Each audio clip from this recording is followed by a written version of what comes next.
I was really struck by your comments earlier that defence reviews tend to come unstuck for one of two reasons. Either the world changes or ambition and resources aren't matched.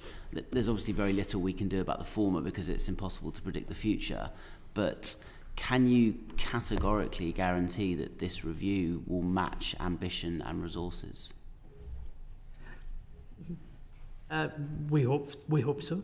We can only say to the government, 2.5% of GDP can produce. Absolutely, it's down to the government. But in the actual review document, that will be fully costed, and that ambition will match that resource. Obviously, it's out of your hands how the government chooses to implement that. But in terms of the bit that you are responsible for, can you guarantee that ambition and resources will be matched? We can't guarantee anything, and it preempts what we're doing. And it's a hypothetical situation.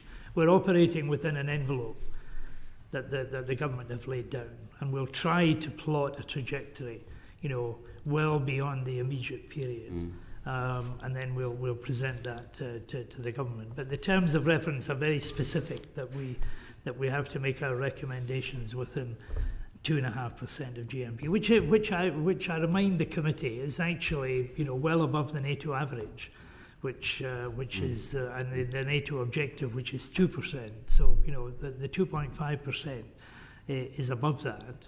Although the OBR report actually projects 2.3, and for the 5 years of the Parliament.